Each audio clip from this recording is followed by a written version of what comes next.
डोडो TV.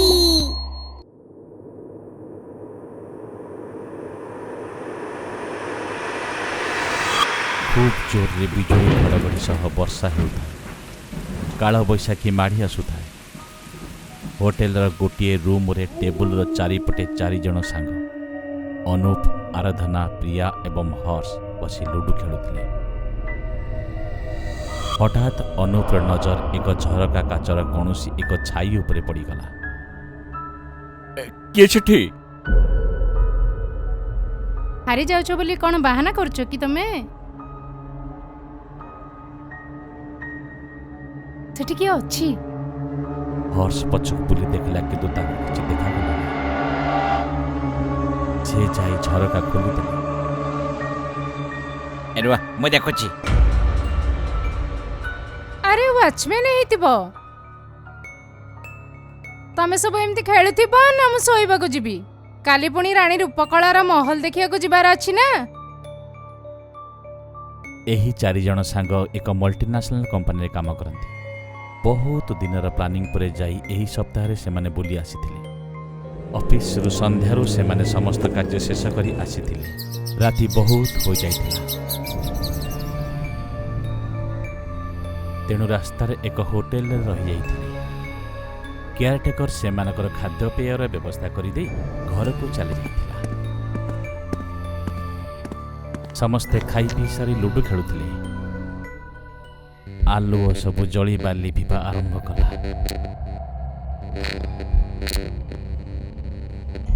चारि जण सांग गोटे रिजोर्ट रे आउ तांका सह गोटे आत्मा खेल बहुत मजा हब ना।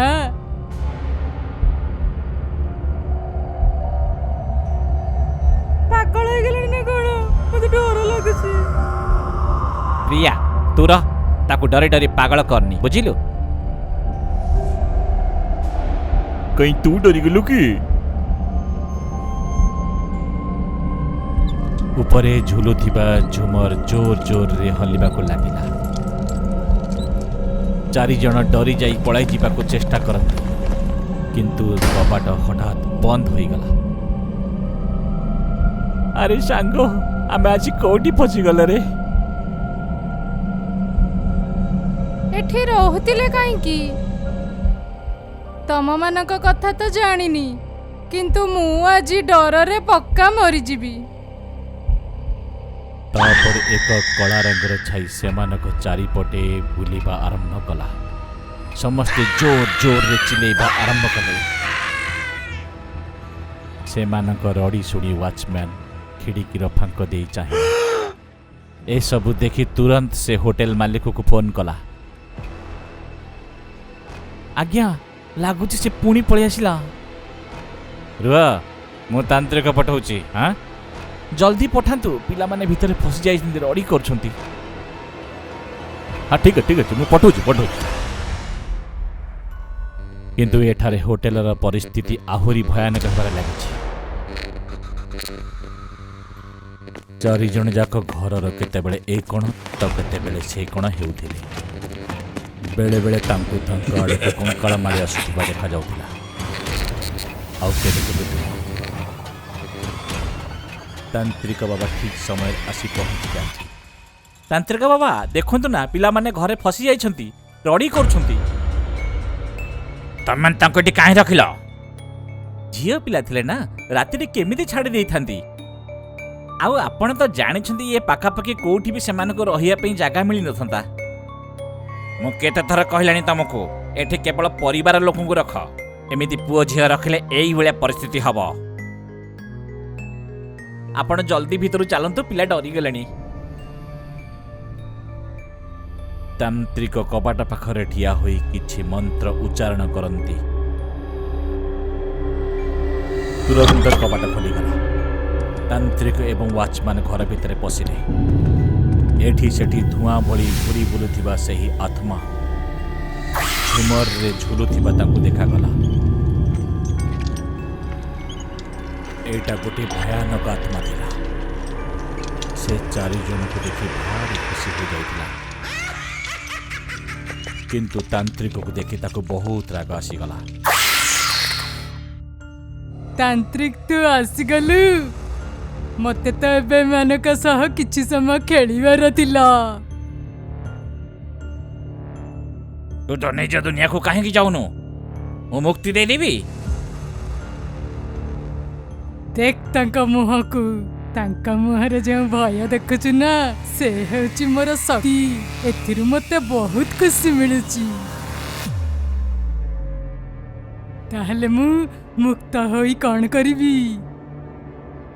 ଏ ଦୁନିଆ ତୋ ପାଇଁ ନୁହଁ, ଫେରି ଯା ତୁ। କି ମଜା ଚାଲିଛି ଏଠି। ଆପଣ କିଛି କରନ୍ତୁ ନା ତାନ୍ତ୍ରିକ ବାବା। ତାପରେ ସେ ଆତ୍ମା ହର୍ଷ ପିଠି ଉପରକୁ ଝାମ୍ପ ମାରେ ଓ ତା ପିଠି ଉପରେ ଝୁଲି ପଡ଼େ ଏବଂ ତାକୁ ଜୋରରେ ଜାବୁଡ଼ି ଧରି ପକାଏ। ବାକି 3 ଜଣ ପଛକୁ ଘୁଞ୍ଚି ଯାଇ ଜୋରରେ ରଡ଼ି କରିବା ଆରମ୍ଭ କଲେ। ତାନ୍ତ୍ରିକ ଆଜ୍ଞା, ପ୍ଲିଜ ହର୍ଷକୁ ବଞ୍ଚାନ୍ତୁ, ନହେଲେ ସେ ତାକୁ ମାରିଦେବ। ଦୁଷ୍ଟ ଆତ୍ମା, ଛାଡ଼ି ଦେ ତାକୁ। ଏ 3 ଜଣଙ୍କୁ ଏଠୁ ନେଇଯା। ୟାକୁ ଏଠି ମୋ ପାଇଁ ଛାଡ଼ିଦେ। ତୁ ମାନିବୁନି। ଏ ଜଙ୍ଗଲ ଆଉ ଏ ରିଜୋର୍ଟ ଏ ସବୁ ମୋର। ଏଠିକି ଯେଉଁ ପରିବାର ଆସି ରୁହନ୍ତି ସେଥିରୁ ମୁଁ ଶାନ୍ତି ପାଏ। ଆଜି ଏତେ ଦିନ ପରେ ମତେ କେହି ମିଳିଛି। ଆଜି ୟାକୁ ଯିବାକୁ ଦେବିନି।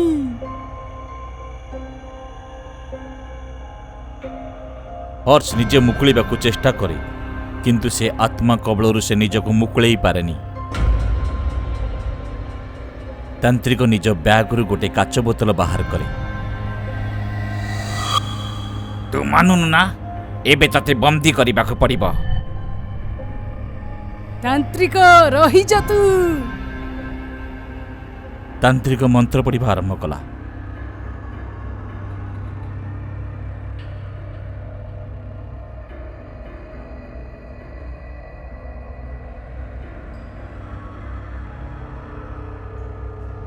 ସେହି ଆତ୍ମା ଦୁର୍ବଳ ହେବାରେ ଲାଗିଲା। ଧୀରେ ଧୀରେ ଧୂଆଁରେ ପରିବର୍ତ୍ତନ ହେବା ଆରମ୍ଭ କଲା ସେ। ତାନ୍ତ୍ରିକ ବାସ୍ ଆଜି ଗୋଟେ ରାତି ମତେ ସମୟ ଦେ, ମତେ ବନ୍ଦୀ କରନା। ଏମିତି କହି କହି ସେ ହର୍ଷକୁ ଛାଡ଼ିଦେଲା ଏବଂ ପବନ ହୋଇ କାଚ ବୋତଲ ଭିତରେ ପଶିଗଲା। ତାନ୍ତ୍ରିକ ମନ୍ତ୍ର ପଢ଼ି ପଢ଼ି ସେ ବୋତଲର ଠିପି ବନ୍ଦ କରିଦେଲା। ହର୍ଷ ତା କବଳରୁ ମୁକ୍ତ ହେଲା କ୍ଷଣି ହିଁ ବେହୋସ ହୋଇଗଲା। ୱାଚମ୍ୟାନ୍ ପାଣି ଛିଞ୍ଚି ତାକୁ ହୋସକୁ ଆଣିଲା। କ୍ଷମା କରିବେ ଆଜ୍ଞା, ଏ ଆତ୍ମା ପାଇଁ ଆପଣଙ୍କୁ ବହୁତ ଅସୁବିଧାର ସମ୍ମୁଖୀନ ହେବାକୁ ପଡ଼ିଲା। ସବୁ ଜାଣିଶୁଣି ଆମକୁ ଏଠି ରହିବାକୁ କେମିତି ଦେଲେ? ଆମେ ଯଦି ମରିଯାଇଥାନ୍ତୁ? ନାଇଁ, ଆଜି ପର୍ଯ୍ୟନ୍ତ ଏ ଆତ୍ମା କାହାକୁ ବି ମାରିନି। ବରଂ ଜଙ୍ଗଲରେ ହଜିଯାଇଥିବା ଲୋକମାନଙ୍କୁ ଇଏ ସାହାଯ୍ୟ କରେ।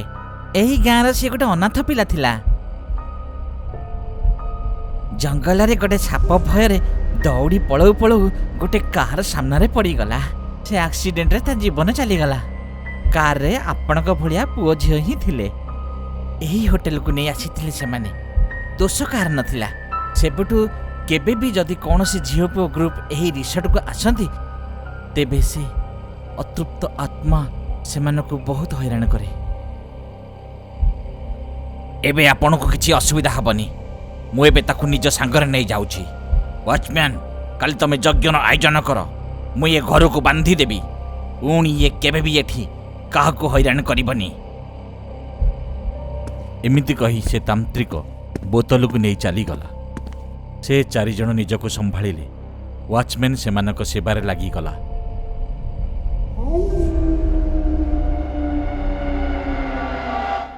କ'ଣ ମୁଁ ସୁନ୍ଦର? ହଁ, ଏବେ କ'ଣ ଭାବୁଛୁ? ବଞ୍ଚାଅ ବଞ୍ଚାଅ। 1980 ମସିହାର କଥା। ଜାପାନର ୟୋକୋହାମା ସହରରେ ରହୁଥିବା ଲୋକଙ୍କ ଜୀବନ ହସ ଖୁସିରେ ବିତୁଥିଲା। ବୋଧେ ସେ ସମୟରେ ଦୁନିଆର ସବୁଠୁ ଖୁସି ସହରମାନଙ୍କ ଭିତରେ ଥିବା ଏ ସହର ଯେତେ ସୁନ୍ଦର ଥିଲା, ସେତେ ଏଠିକାର ଲୋକ ବି ଭଲ ଥିଲେ। ମାମୁଁ ନମସ୍କାର। ଆରେ ସିଞ୍ଜୋ, ଏଥର ତୁ ବହୁତ ଦିନ ପରେ ଆସିଲୁ। ନୂଆ ଚାକିରି ମାମୁଁ, ଛୁଟି ମିଳେନି। ସିଞ୍ଜୁ ତା ମାଆକୁ ବହୁତ ଭଲ ପାଉଥିଲା ଆଉ କେବେ ଏମିତି କାମ କରୁନଥିଲା ଯେଉଁଥିରେ ତା ମା ଦୁଃଖୀ ହେବେ। ପୁଅ ତୋ ବୟସ ହେଇଗଲାଣି, ଏବେ ତ ତୁ ଭଲ ଚାକିରି ବି ପାଇଗଲୁଣି। ଭଲ ଝିଅଟିଏ ଦେଖି ବାହା ହେଇଯା। ମା ବାହା ତ ହେଇଯିବି, କିନ୍ତୁ ଭଲ ଝିଅ ବି ତ ମିଳିବା କଥା। ସେତେବେଳେ ସିଞ୍ଜୁ ପଡ଼ୋଶୀର କାନ୍ଦିବାର ଶବ୍ଦ ଆସିଲା। ସିଞ୍ଜୁ ଆଉ ତା ମା ବାହାରକୁ ଆସି ଦେଖିଲେ ମୋ ପୁଅକୁ ମାରିଦେଲେ। ମୋ ପୁଅକୁ ଇଏ ଘରେ କ'ଣ କରିଥିଲା? ଆରେ ମୋ ପୁଅ। ସହରର ପୋଲିସ ତନା ଘନାରେ ଲାଗିଗଲା। ବହୁତ ଖୋଜାଖୋଜି ପରେ ମଧ୍ୟ ପୋଲିସକୁ କିଛି ବି ମିଳିଲାନି। ସୁଜୁକା, ଆଜି ଅଫିସରେ ବହୁତ କାମ ଅଛି, ମୁଁ ରାତିରେ ଡେରିରେ ଆସିବି। ତୁ ଖାଇ ଶୋଇଯିବୁ। ଓକେ ନୋବିତା, ତୁମେ ଠିକ ସମୟରେ ଖାଇନବ। ନୋବିତା ପୁରା ଦିନ ଅଫିସରେ କାମ କରି ସାରିଲା ପରେ ଯେତେବେଳେ ଫେରିବା ପାଇଁ ରାତିରେ ବାହାରିଲା ତ ରାତି 11ଟା ହେଇସାରିଥିଲା। ନୋବିତାକୁ ଟ୍ୟାକ୍ସିବାଲା ତା ଘର ପାଖରେ ନିଛାଟିଆ ରାସ୍ତାରେ ଛାଡ଼ିଦେଲା। ଆଜ୍ଞା, ଆଗ ଗଳି ବହୁତ ସରୁ, ଗାଡ଼ି ବ୍ରେକ୍ କରିବା ପାଇଁ ବହୁତ ଅସୁବିଧା ହୁଏ। ଠିକ୍ ଅଛି, କିଛି କଥା ନାହିଁ, ପାଖରେ ତ ଅଛି, ମୁଁ ଚାଲିକି ପଳେଇବି। ନୋବିତା ଚାଲି ଚାଲି ଯିବାକୁ ଲାଗିଲା। ରାସ୍ତାଟି ନିଛାଟିଆ ଥିଲା, କିନ୍ତୁ ନୋବିତା ନିଜେ ନିଜେ ଚାଲି ଯାଉଥିଲା। ତେବେ ହଠାତ୍ ପଛରୁ ଗୋଟିଏ ଶବ୍ଦ ଆସିଲା, ନୋବିତା ଯେମିତି ପଛକୁ ବୁଲି ଦେଖିଲା ତା ପଛରେ ଗୋଟିଏ ଛାଇ ଥିଲା। ଗୋଟିଏ ପରେ ଗୋଟିଏ କେତେ ମୃତ୍ୟୁ ପରେ ସହରର ଲୋକଙ୍କ ମନରେ ଏକ ଅନ୍ୟ ପ୍ରକାରର ଭୟ ପଶି ଯାଇଥିଲା। ରାତି 8ଟା ପରେ ସଡ଼କ ନିଛାଟିଆ ଆଉ ମାର୍କେଟ ଖାଲି ହେଇଯାଉଥିଲା। ସହରର କୋଉ ବି ଲୋକ ପାଖରେ ସାହସ ନଥିଲା କି ରାତି 8ଟା ପରେ ଘରୁ ବାହାରିବ। କିନ୍ତୁ ଗୋଟିଏ ଅଜବ କଥା ଥିଲା, କେବଳ ପୁରୁଷଙ୍କର ହିଁ ମୃତ୍ୟୁ ହେଉଥିଲା ଆଉ ସମସ୍ତଙ୍କୁ ଏକା ପରି ମରା ଯାଇଥିଲା। କେହି ତାଙ୍କ ମୁହଁକୁ ନୃଶଂସତାର ସହ କାଟି ଦେଇଥିଲା। ଭାଇ ବହୁତ ଡରି ଯାଇଛି, ଅଫିସ ଯିବା ବନ୍ଦ କରିଦେଇଛି, ଘରୁ ବି ବାହାରୁନି। ଭାଇ ମୋର ବି ଏଇ ଅବସ୍ଥା। ଶୁଣିଛି ଗୋଟେ ପିଶାଚି ଅଛି ଯେ ଖାଲି ପୁରୁଷଙ୍କୁ ମାରୁଛି। ପ୍ରତିଦିନ କାହାରି ନା କାହାରି ମୃତ୍ୟୁ ହେଇଯାଉଥିଲା ଆଉ ଲୋକେ କଥା ଗଢ଼ିବାକୁ ଲାଗିଲେ। କେହି କହୁଥିଲା ପିଶାଚି କରିଛି, କେହି କହୁଥିଲା ଏଲିଏନ୍। ସତ୍ୟତା କାହାକୁ ଜଣା ନଥିଲା, କାହିଁକି ନା କେହି ଜୀବିତ ଲୋକ ହତ୍ୟାକାରୀକୁ ଦେଖିନଥିଲେ। ଯିଏ ବି ଦେଖିଥିଲା ତାର ମୃତ୍ୟୁ ହେଇଯାଇଥିଲା। ମା 20 ଦିନ ହେଲାଣି କାମକୁ ଯାଇନି, ଏମିତି ତ ମୋତେ ଚାକିରିରୁ କାଢ଼ିଦେବେ। ପୁଅ ଜୀବନ ଅଛି ତ ସବୁ ଅଛି, ଥରେ ଏଇ ରହସ୍ୟ ଖୋଲି ଯାଉ, ତାପରେ ତ ଚାକିରି ବହୁତ ମିଳିଯିବ। ସିଞ୍ଜୁ ନିଜର ଚାକିରିକୁ ନେଇ ଚିନ୍ତାରେ ତ ଥିଲା, କିନ୍ତୁ ତା ମନରେ ଏହି ମୃତ୍ୟୁକୁ ନେଇ କିଛି ଜୁଆର ବି ଉଠୁଥିଲା। ମା ମାଇଙ୍କ ଚିଠି, ମାମୁଙ୍କ ଦେହ ଖରାପ ଅଛି। ଚାଲ ଆମେ ତାଙ୍କ ପାଖକୁ ଯିବା। ନା ମା, ତୁମେ ଚିନ୍ତା କରନି, ମୁଁ ଯାଉଛି। ଥରେ ସବୁ ଠିକ୍ ହେଇଯାଉ, ତାପରେ ମୁଁ ତୁମକୁ ନେଇଯିବି। ଠିକ ଅଛି, କିନ୍ତୁ ତୁ ନିଜ ଧ୍ୟାନ ରଖିବୁ। ସିଞ୍ଜୁ ନିଜ ମାମୁଙ୍କୁ ଦେଖା କରିବା ପାଇଁ ବାହାରିଗଲା। ସେ ଗୋଟିଏ ଲୋକାଲ ବସ୍ ଧରି ହସ୍ପିଟାଲ ପହଞ୍ଚିଗଲା। ମାମୁଁ ମାଇଙ୍କୁ ଭେଟି ଭଲ ମନ୍ଦ ବୁଝିଲା। ମାଇଁ, ଏବେ ମାମୁଙ୍କ ଦେହ କେମିତି ଅଛି?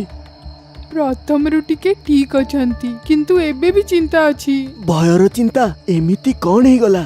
କ'ଣ କହିବି, ସେଇ ଭୟ। 3 ଦିନ ଆଗରୁ ରାତିରେ କିଛି କାମ ପାଇଁ ବାହାରିଥିଲେ ଆଉ ସକାଳୁ ଘର ବାହାରେ ଏମିତି ଅବସ୍ଥାରେ ଥିଲେ। ମାଇ ବହୁତ ଭୟରେ ଥିଲେ। ସିଞ୍ଜୁ ତାଙ୍କୁ ବୁଝେଇଲା ଆଉ ଶାନ୍ତ କରେଇଲା। ମାଇଁ, ଏବେ ମୁଁ ଯାଉଛି, ତୁମେ ଜମା ଚିନ୍ତା କରିବନି। କାଲି ମାଙ୍କୁ ନେଇ ପୁଣି ଆସିବି। ଠିକ ଅଛି ସିଞ୍ଜୋ। ରାତି ହେଇଯାଇଥିଲା ଆଉ ଘଣ୍ଟାରେ ସେତେବେଳେ 10:30 ହେଉଥିଲା। ସିଞ୍ଜୁ ହସ୍ପିଟାଲରୁ ଘର ଆଡ଼କୁ ବାହାରିଲା। ୟୋକୋହାମାର ନିଛାଟିଆ ରାସ୍ତା, ଦୂର ଦୂର ଯାଏଁ କେହି ଲୋକ ନଥିଲେ ଆଉ ଘର ଯିବା ପାଇଁ କିଛି ଗାଡ଼ି ବି ନଥିଲା। ସିଞ୍ଜୁକୁ ଟିକେ ଡର ବି ଲାଗୁଥିଲା। ସେତେବେଳେ ପଛରୁ ଶବ୍ଦଟି ଆସିଲା, ସିଞ୍ଜୁ। ସେ ବହୁତ ଡରିଗଲା ଆଉ ଶୀଘ୍ର ଶୀଘ୍ର ଦୌଡ଼ିବାକୁ ଲାଗିଲା। ସେତେବେଳେ ତାକୁ ଦୂରରୁ ଗୋଟିଏ ବାଇକ୍ ଆସୁଥିବାର ଦେଖାଗଲା। ସିଞ୍ଜୁ ହାତ ଦେଖେଇ ଲିଫ୍ଟ ମାଗିଲା। ବାଇକ୍ ଆସି ସିଞ୍ଜୁ ପାଖରେ ରହିଗଲା। ମୋତେ ମେଡିସିନ ସ୍କୋୟାର ଯିବାର ଅଛି, ତୁମେ ଯେତେ ଦୂର ଯିବ ମୋତେ ସେଇଠି ଛାଡ଼ିଦିଅ। କୌଣସି ଗାଡ଼ି ନଥିଲା ଯିବାକୁ। ତୁମେ ଠିକ୍ ସମୟରେ ଆସିଗଲ, ନହେଲେ କେମିତି ଯାଇଥାନ୍ତି। ତୁମେ କୁଆଡ଼େ ଯାଉଛ? ବୋଧେ ମୁଁ ତୁମକୁ ବୋର୍ କରୁଛି, ସରି। ଏଇଠି କାହିଁକି ଅଟକିଲ? କ'ଣ ତୁମ ଗନ୍ତବ୍ୟ ଆସିଗଲା?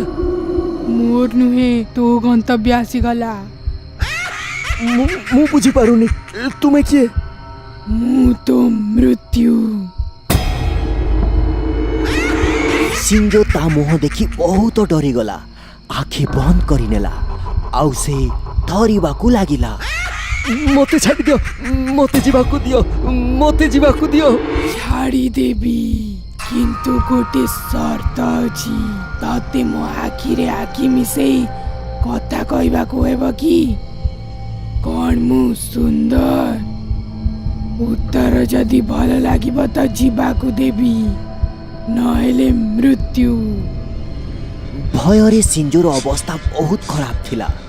ଯେମିତି ସେମିତି ସେ ଆଖି ଖୋଲିଲା। ତାପରେ ସେ ଝିଅର ଭୟଙ୍କର ରୂପ ଦେଖି ସିଂଜୋର ଚିତ୍କାର ବାହାରିଗଲା। କୁହନ୍ତି ସେ ଚିତ୍କାର ପୁରା ସହର ଶୁଣିଥିଲା। ଜଣା ନାହିଁ ସେ କୋଉଠୁ ଆସିଥିଲା କି ତାର ମୃତ୍ୟୁ କେମିତି ହେଇଥିଲା। ଏବେ କିନ୍ତୁ 2020, ଏବେ ମଧ୍ୟ ୟୋକୋହାମାର ରାସ୍ତାରେ କେବେ କେବେ ସେ ମିଳିଯାଏ ଆଉ ପଚାରେ, କ'ଣ ମୋ ସୁନ୍ଦର? ତେହେରାନ ନାଁରେ ଗୋଟିଏ ସହର ଥିଲା ଆଉ ସେ ସହରର ଠିକ୍ ମଝିରେ ପୋସ୍ ଏରିଆରେ ଗୋଟିଏ ଜାଗା, ଯାହା ବର୍ଷରୁ ସେମିତି ହିଁ ପଡ଼ିଥିଲା। କିନ୍ତୁ ତାକୁ କିଣିବାକୁ କେହି ରାଜି ନଥିଲେ।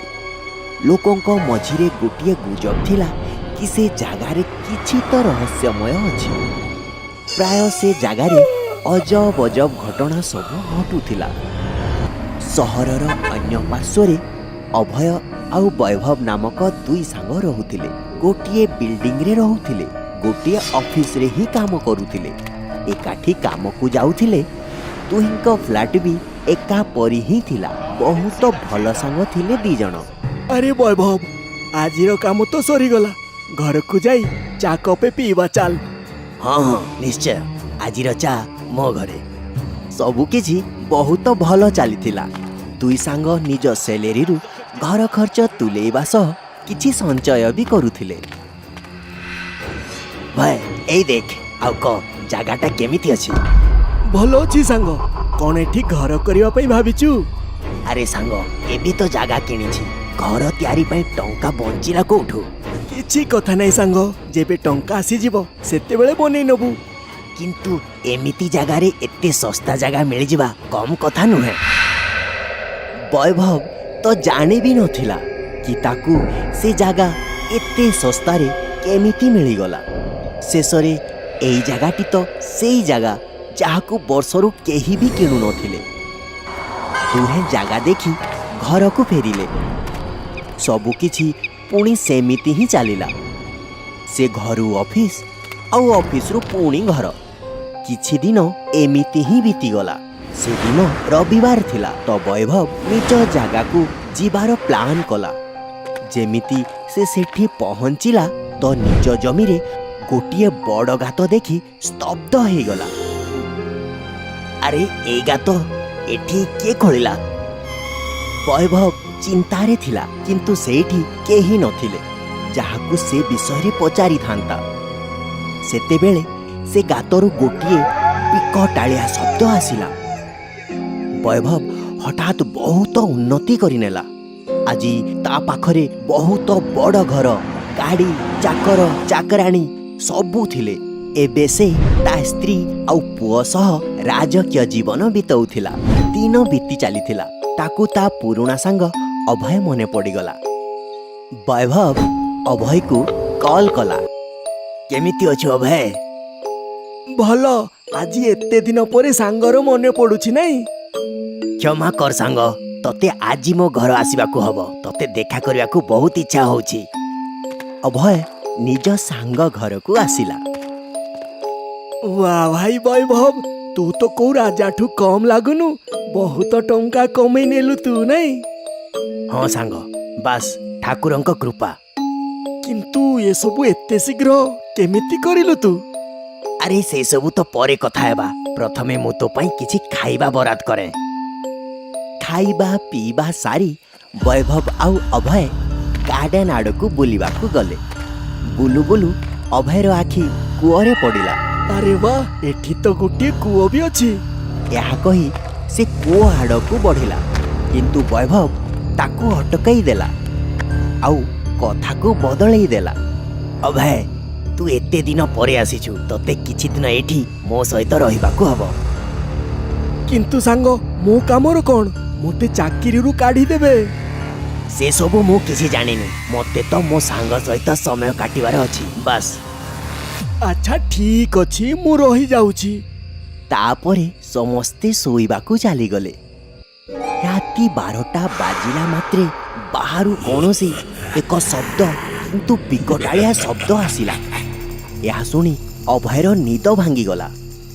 ସେ ଝରକା ଖୋଲି ବାହାରକୁ ଦେଖିଲା ତ ଆଶ୍ଚର୍ଯ୍ୟ ହେଇଗଲା। ବୈଭବ ସେ କୂଅ ପାଖରେ ଛିଡ଼ା ଥିଲା। ଏଇ ନେ ତୋର ଆଜିର ଭୋଜନ, ଆଉ ମୋ ପୁରସ୍କାର ମୋତେ ଦେଇଦେ। ତାପରେ ବୈଭବ ଯେମିତି ନିଜ ହାତ ଆଗକୁ ବଢ଼େଇଲା, ତା ହାତରେ ସୁନାର ମୁଦ୍ରା ଆସିଗଲା। ଅଭୟ ଏସବୁ ଦେଖି ଚିନ୍ତାରେ ପଡ଼ିଗଲା। ତାକୁ କିଛି ଜଣା ନଥିଲା ଯେ ଏସବୁ କ'ଣ ହେଉଛି। ବୈଭବ ସେଠାରୁ ଚାଲିଗଲା, କିନ୍ତୁ ଅଭୟ ରାତି ସାରା ଏ ଘଟଣା ବିଷୟରେ ଭାବୁଥିଲା। ତା ପରଦିନ ସକାଳେ ବୈଭବ, ଏ ସବୁ କ'ଣ ଚାଲିଛି? କ'ଣ? ମୁଁ ବୁଝିପାରିଲିନି। କାଲି ରାତିରେ ମୁଁ ତୋତେ କୂଅ ପାଖରେ ଦେଖିଲି, ଆଉ ତୁ ଯାହା କହିଲୁ ସେସବୁ ଶୁଣିଲି ବି। ଏତିକିରେ ଅଭୟକୁ ବୈଭବର କଟା ହାତଟି ଦେଖାଗଲା। ଏ କ'ଣ କଲୁ ତୁ? ମୋତେ ସବୁ ଜାଣିବାର ଅଛି, ପ୍ଲିଜ୍ କହ ମୋତେ। ଏସବୁ ସେଇ ଜାଗାରୁ ଆରମ୍ଭ ହେଲା। କିଏ ଅଛ ସେଠି? ତୁ ଡରନି, ମୁଁ ତୋର କିଛି କ୍ଷତି କରିବିନି, କିନ୍ତୁ ତତେ ମାଲାମାଲ କରିଦେବି। କିନ୍ତୁ କେମିତି? ମୋତେ କ'ଣ କରିବାକୁ ହବ? ତତେ ନିଜ ରକ୍ତ ମୋତେ ଦେବାକୁ ହବ। କିଛି ବୁନ୍ଦା ରକ୍ତ ଦେଇ ତୁ ଧନୀ ହେଇଯିବୁ। ଭାବିନେ ଲାଭର କଥା। ବାସ୍, ସେବେଠୁ ମୁଁ ତାକୁ ସବୁବେଳେ ରକ୍ତ ଦଉଛି, ଆଉ ତା ବଦଳରେ ସେ ମୋତେ ସୁନା। ଅଭୟ ଏଇସବୁ ଶୁଣି ଆଶ୍ଚର୍ଯ୍ୟ ହେଇଗଲା। କିନ୍ତୁ ସାଙ୍ଗ, ଏବେ ତୋ ପାଖରେ ସବୁ କିଛି ଅଛି, ଏବେ ତ ରକ୍ତ ଦେବା ବନ୍ଦ କରିଦେ।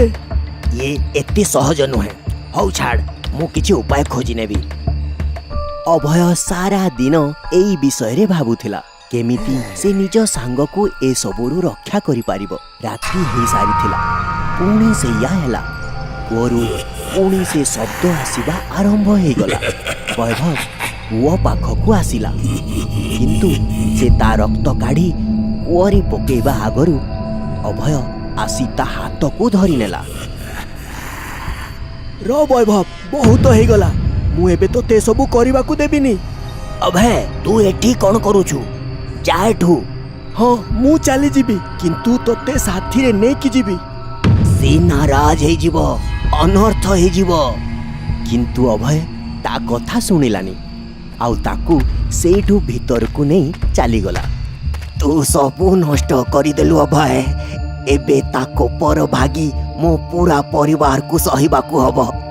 ତୁ ଚିନ୍ତା କରନି, କିଛି ବି ହବନି। ସେତେବେଳେ ଏକ ଜୋର ଶବ୍ଦ ସହ କବାଟ ଭାଙ୍ଗିଗଲା, ଆଉ ସେଇଠୁ ଗୋଟିଏ ଭୟଙ୍କର ପିଶାଚ ଭିତରକୁ ଆସିଗଲା। ମୋତେ ଭୋକ ହଉଛି, ରକ୍ତ ଦରକାର, ମୋତେ ରକ୍ତ। ଆଉ ସେ ବୈଭବର ଛୁଆକୁ ଟାଣି ଟାଣି ନେଇକି ଯାଉଥିଲା। ଏଇ ସବୁ ଦେଖି ଅଭୟ ସେ ପିଶାଚର ପଛରେ ଗୋଡ଼େଇଲା। ସେ ପିଶାଚ ଛୁଆକୁ ନେଇ କୂଅକୁ ଯାଉଥିଲା କି ଅଭୟ ସେ କୂଅ ଆଗରେ ଆସି ଛିଡ଼ା ହେଇଗଲା। ମୁଁ ତୋତେ ଏ ଛୁଆକୁ ନେବାକୁ ଦେବିନି, ତାକୁ ଛାଡ଼ିଦେ। ଘୁଞ୍ଚି ଯା ମୋ ରାସ୍ତାରୁ, ନହେଲେ ତତେ ବି ଦଣ୍ଡ ମିଳିବ। ସେତିକି ବେଳେ ବୈଭବ ମଧ୍ୟ ଦୌଡ଼ି ସେଇଠି ପହଞ୍ଚିଗଲା। ମୋ ପୁଅକୁ ଛାଡ଼ିଦେ, ମୁଁ ତ ତତେ ପ୍ରତିଦିନ ରକ୍ତ ଦିଏ। ଏବେ ତୋ ରକ୍ତ ଦରକାର ନାହିଁ ମୋତେ, ମୁଁ ଏବେ ଛୁଆର କୁଆଁରୀ ରକ୍ତ ପିଇବି। ତୁ ଏମିତି କରିପାରିବୁନି, ମୁଁ ତତେ କେତେ ବର୍ଷ ହେଲା ରକ୍ତ ଦେଇ ଆସୁଛି। ତୁ ସେ ରକ୍ତ ମୋତେ ମାଗଣା ଦେଇନୁ, ତା ବଦଳରେ ମୁଁ ତତେ ଅଗଣତି ସୁନା ବି ଦେଇଛି। ଯେତେବେଳେ ପିଶାଚ ମାନିଲାନି ତ ବୈଭବ ଆଗକୁ ଗଲା ଆଉ ଅଭୟକୁ କୂଅ ଭିତରକୁ ଠେଲିଦେଲା। ବିଚରା ଅଭୟ କୂଅରେ ପଡ଼ିଗଲା ଆଉ ସେଇଠୁ ବାହାରିବାକୁ ବହୁତ ଚେଷ୍ଟା କରିବାକୁ ଲାଗିଲା। ବୈଭବ ମୋ ସାଙ୍ଗ, ମୁଁ ତ ତୋ ଛୁଆକୁ ବଞ୍ଚେଇବାକୁ ଚେଷ୍ଟା କରୁଥିଲି ଆଉ ତୁ ମତେ ହିଁ ଠେଲିଦେଲୁ। ଅଭୟ, ମୁଁ ତୋଠାରୁ ବେଶୀ ମୋ ପୁଅକୁ ଭଲ ପାଏ। କିନ୍ତୁ ମୁଁ କ'ଣ କରିଥିଲି ତୋର? ତୁ ମୋର କିଛି କରିନୁ, କିନ୍ତୁ ମୋ ପାଖରେ ଆଉ କିଛି ରାସ୍ତା ନଥିଲା। ମୁଁ ରକ୍ତ ଦେଇ ଦେଇ ବିରକ୍ତ ହେଇଯାଇଥିଲି। କିନ୍ତୁ ମୁଁ ଯଦି ରକ୍ତ ଦେବାକୁ ମନା କରିଥାନ୍ତି ସେ ପିଶାଚ ମୋତେ ଆଉ ମୋ ପରିବାରକୁ ମାରି ଦେଇଥାନ୍ତା। ଯୋଉଦିନ ତୁ ମୋତେ ଭେଟିବାକୁ ଆସିଥିଲୁ ସେଇଦିନ ଗୋଟିଏ ଯୋଜନା ମୋ ମନକୁ ଆସିଥିଲା କି ତତେ ଫସେଇ ମୁଁ ବଞ୍ଚିଯିବି। ଏଇ ଉପହାର ତ ବହୁତ ବଢ଼ିଆ ହେଇଛି। କେତେ ସମୟରୁ ବୁନ୍ଦା ବୁନ୍ଦା ରକ୍ତ ପିଉଥିଲି, ଏବେ ଯାଇ ଗୋଟା ମଣିଷ ମିଳିଛି। ଏହା କହି ସେ ପିଶାଚ ଛୁଆକୁ ବାହାରେ ଛାଡ଼ି କୂଅକୁ ଡେଇଁ ପଡ଼ିଲା ଆଉ ଅଭୟର ଶବ୍ଦ ଏବେ ଚିତ୍କାରରେ ବଦଳି ଯାଇଥିଲା। ସେ ନିଜ ଜୀବନ ବଞ୍ଚେଇବା ପାଇଁ ଚିତ୍କାର କରୁଥିଲା। ଅଭୟ ସେ ଜୀବଠାରୁ ବଞ୍ଚିବା ପାଇଁ କୂଅରେ ଛଟପଟ ହେବାକୁ ଲାଗିଲା, କିନ୍ତୁ ସେ ଜୀବଟି ଅଭୟକୁ ଜାବୁଡ଼ି ଧରିନେଲା। ଆଉ ମୋ ସାଙ୍ଗ, ତୁ ମୋ ସହିତ ବିଶ୍ୱାସଘାତ କଲୁ। ଭଗବାନ ତୋତେ କେବେ କ୍ଷମା କରିବେନି। ଶବ୍ଦ ଆସିବା ବନ୍ଦ ହେଇଯାଇଥିଲା। ପରିବେଶ ପୁରା ଶାନ୍ତ ହେଇଯାଇଥିଲା। ବୈଭବ ଜାଣି ସାରିଥିଲା ଯେ ତା ସାଙ୍ଗ ଆଉ କେବେ ଫେରି ଆସିବନି। ବୈଭବ ନିଜ ପରିବାର ସହ ସେ ଘରକୁ ଛାଡ଼ି ପଳେଇଗଲା। କେହି ଜାଣିନାହାନ୍ତି ଏବେ ବୈଭବ ଆଉ ତା ପରିବାର କେଉଁଠି ଅଛନ୍ତି। କିନ୍ତୁ ଏବେ ବି ସେ ଘର ପାଖରୁ କେହି ପାରି ହେଲେ ତାଙ୍କୁ ଚିତ୍କାର ଆଉ ବିକଟାଳିଆ ଶବ୍ଦ ସବୁ ଶୁଣାଯାଏ। ପ୍ଲିଜ୍ ଆମ ଚ୍ୟାନେଲକୁ ସବସ୍କ୍ରାଇବ୍ କରନ୍ତୁ ଏଇମିତି ଆହୁରି ଭଲ ଭଲ କାହାଣୀ ପାଇଁ। Thank you.